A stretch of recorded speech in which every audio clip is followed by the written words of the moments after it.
So here we are Paragon rank 13, and in that time I have managed to get a ton of different resources in the game. And today we're going to be talking about where to use some of these more popular resources and some of the things to buy from the certain shops, because we want to get the most value out of these resources and make sure that we're getting everything that we can in terms of progression.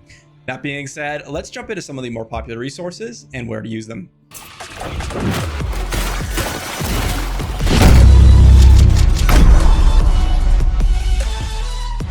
So the first one I want to start off with is actually gold. This one's going to be the most common resource in Diablo Immortal, as well as being probably one of the just more critical ones in the game.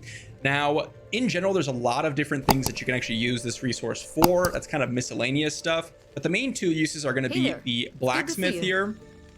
And that's going to be upgrading your materials. You can see here 11,000 gold in order to upgrade this to rank 5. We're going to go ahead and do that here.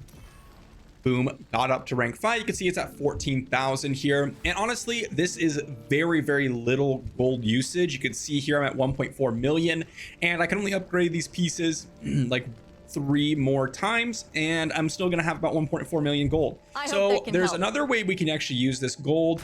And that is going to be this shop down here. It's going to be the rarities and antiquity shop. It's sort of like a gambling mechanic. I'm going to go ahead and just show you a few of the things that I would like to get. I believe you can get legendary items from this, but I'm not sure on the drop rate. So what item would I need? Well, I'm looking for a different shield here, but it has a triple stat already. So I already have a triple stat here. So if I'm looking for a triple stat, I'm going to look for a better shoulder piece here. So let's go ahead and try to do that. Something in particular? So let's go ahead and just buy a few of these shoulder pieces. Mystery armor. So let's just go buy a few of them. So you can see here I'm getting a few of the rares, a couple more rares, boom boom, and then after you buy 10 it actually goes up in 150% of gold, 150% of the gold cost. So I'd recommend only purchasing 10 per day of whatever you're looking for. And you can see here we got a bunch of these more the yellow pieces as well as the blue pieces. So very simple stuff. That's really where your gold sink's going to come from. Every day, if you do that, you're going to easily be out of gold quickly. So keep in mind that when you're doing it, save a bit of gold so that you can actually go ahead and use it for your upgrades. And then you can go ahead and just salvage it if it ends up being these worse pieces for some dust, which is one of the more rare upgrade materials for here. So that's pretty much gold and the recommended uses for gold. Let's jump into something more rare, which is Hilts. So Hilts can be gained a few ways, sometimes during these quests, sometimes during some shadows missions, some immortal missions, all this different stuff you can earn Hilts, and you're going to spend them in the Hilts trader, which is over by the immortal outlook. And this guy offers quite a few options here. You can see what I've purchased here. This is the general shop. Some of these refreshed monthly, weekly, and daily. Then you have the actual thing limited to immortals, which we are not quite at yet, but the same principles will apply to this shop as well. And then we have the limited time shop, which refreshes, I believe, every 12 hours. Let's see. Yep. Oh, okay, so it's every 12 p.m. and 8 p.m. So it's not quite exactly 12 hours. So you'll see here we have quite a few items to buy. What do I recommend here? You can see I have a surplus of Hilts because I've been saving them just to figure out what I would like to buy, what I'm lacking on, and what would give me the most value. First things first, absolutely buy the legendary crests. As a free-to-play player, this is going to be like your only source of legendary crests realistically. It's going to be a monthly reset. This is a no-brainer. Absolutely pick this up every month. Second thing is legendary items you could pick up early on in the game, but honestly, I would not recommend you pick up the mystery legendary item with the Hilts. It's something you can farm, and so I'd rather just save my Hilts for things that you can't necessarily farm as easily, or things that are not farmable at all. You could pick up this legendary gem, but it's a 1-star one, and it's not particularly impactful in regards to just picking one of these up. Most often, if you're a free-to-play player, you should absolutely pick up this and cash it in so you can get your 1-star legendary gem. But if you are not a free-to-play player, you're going to have plenty of these, so don't worry about it. And 1 gem power is nothing to worry about in terms of progressing your character. Rare crests, absolutely pick up both of these every day. And then we get to some of the things that I think can be debated a little bit. I personally think you should pick up the normal gems. And this is something that you can't really necessarily put into value in terms of like actual monetary value or anything like that. And the reason for this is the way you farm these is through like running around and getting lucky, or you actually just go in and find hidden layers. So they're very, very uncommon to come by, and your hilts are going to be surplus if you don't purchase anything else. So I recommend picking up these normal gems. They're actually very, very impactful as well. Second thing is reforged stones are actually really, really nice. You're going to be able to reforge your bonus attributes, which is really, really nice. So definitely pick up these if you're looking to reroll a bunch. Then we have the aspirant keys, and I have been picking up all 5 every day. And the reason for this is the aspirant keys are much harder to come by, and I want to upgrade the gems in the Herodrim area. I think this is absolutely worth it. It's only 250 hilts for 5 per day. And we'll be going over aspirant keys in just a moment and determine the best value in terms of when to use them. But I think it's worth it to pick it up here. The Immortal Shop, the same thing applies. The Sigil of Dominance is reasonably worth it as well, because you're going to be contributing to the Prestige, which is really, really important. Crests, important. Legendary Gem, again, the same purposes. If you're a free-to-play player, you can consider this. If you're a pay-to-play player, just ignore this. Legendary Crests. Yes. Then the limited shop, I pick up the normal gems crest and the enchanted dust. I've been picking up the enchanted dust because this is harder to come by than the scrap materials. Scrap materials are plentiful. Don't worry about that. So those are the things I'd purchased with the hilts. Let's jump over to the blacksmith materials and talk about some of the things that we went over earlier with some gold. So we're back at the blacksmith. Let's talk about the actual blacksmith upgrade materials. We have scrap material, which is used for pretty much everything. We have enigmatic crystals, which are used to upgrade the secondary gear pieces. Then we have enchanted dust, which is generally used for upgrade material, for upgrade mats at least. And then we have the glowing shard, which is used to upgrade any rank 5 or above to rank 6 or above. And you're going to get random bonus attributes here. So these glowing shards, they're very tough to come by. You're going to find them by salvaging legendary items or set items. And the enchanted dust is also very tough to come by in comparison to the scrap material. You'll have plenty of scrap material versus enchanted dust.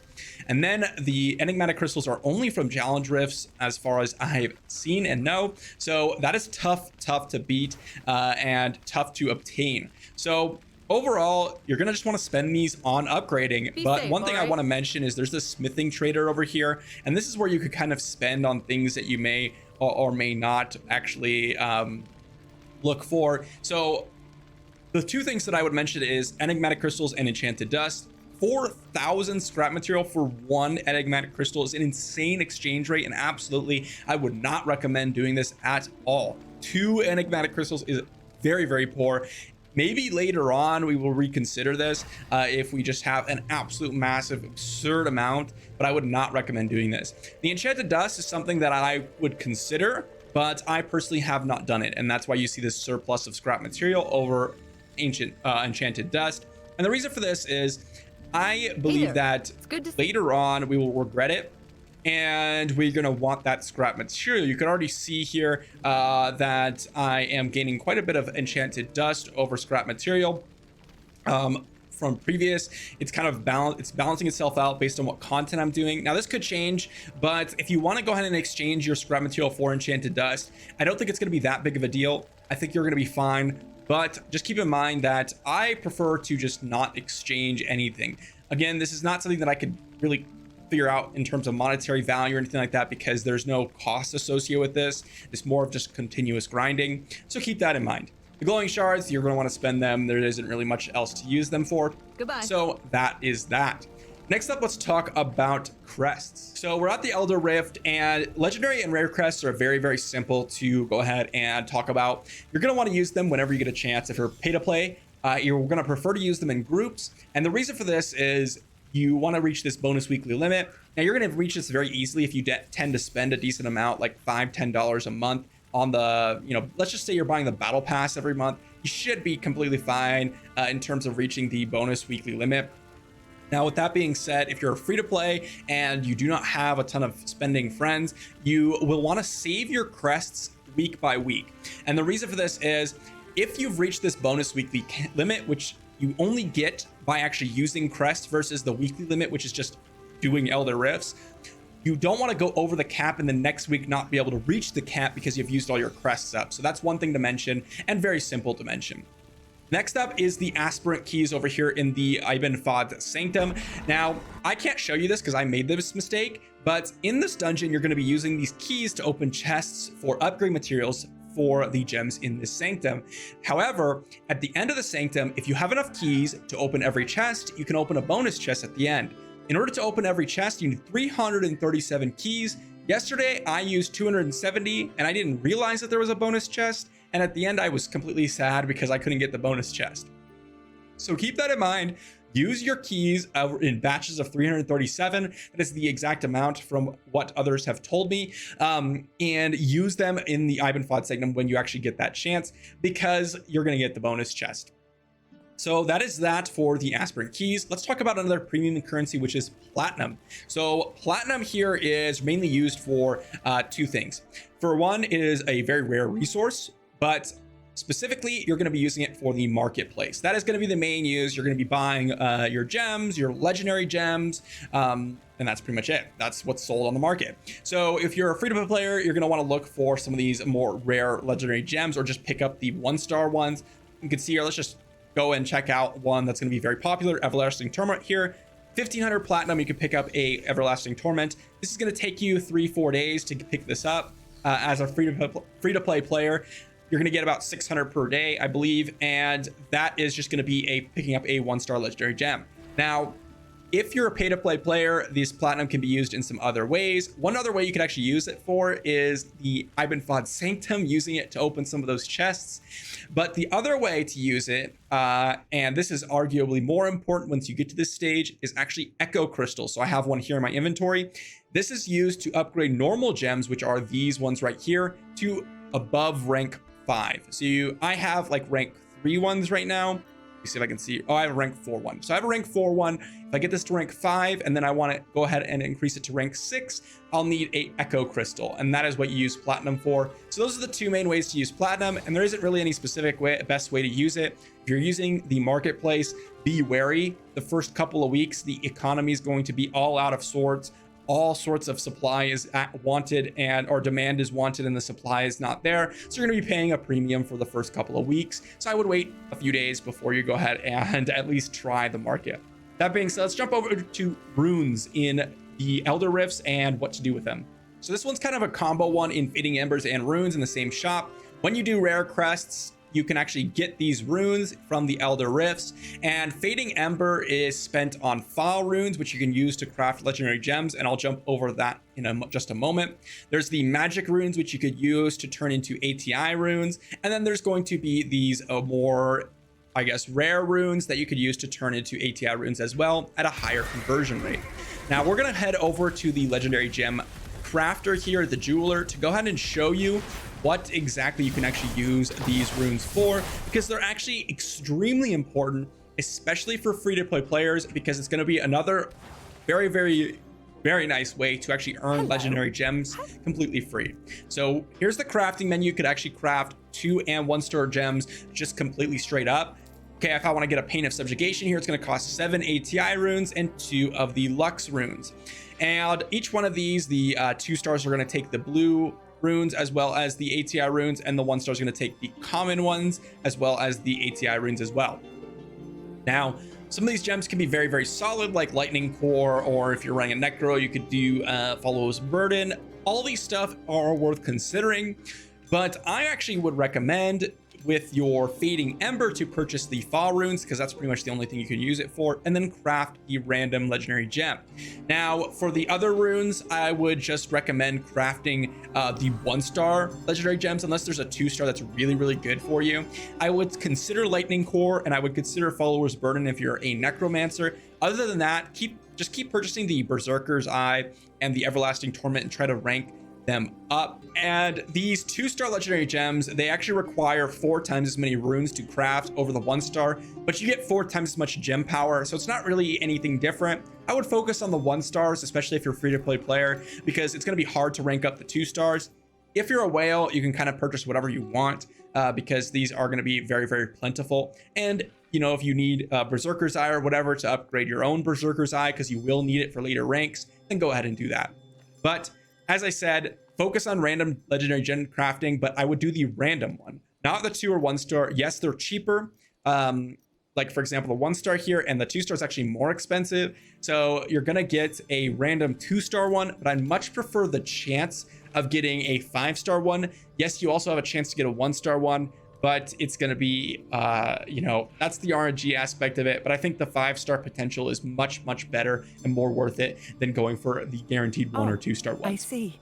So that is runes and the Elder Rifts that you get them in. Let's talk about one other resource, which is very, very simple, and that is Scoria. Scoria is going to be basically used to upgrade the Heliquary. Now, if you don't know what to use Scoria with, you actually have to refine it into Hellfire Scoria, which is just done by going to Charcy here over at the blacksmith. It's very, very simple. You just talk and you click Refine Scoria and just go ahead and do that. And you're going to be able to upgrade your Heliquary, and you should just do it whenever you get a chance. There's no reason to not do it. You want to get the extra combat rating for you to progress through the game. So that's pretty much all the resources that I think are the most asked questions in terms of resources. There are some other ones that are very, very straightforward. Like if we want to talk about legendary gems, use them to upgrade your legendary gems. That's it. Or to rank up your own legendary gems, or to just use them. Normal gems are this exact same way. Reforged stones are just used to reforge your gear. Like these are just things that are used, what they are used for. They have a single use, and there's not really anything to give advice on in terms of saving your resources. There may be some methods later on for using reforged stones or something like that, but other than that, that's pretty much the overall overview of resources in this game and what I would spend on. Let me know if that helps. Let me know what you think about the game in the comments down below, because I am very much enjoying it, and I will see you for the next one.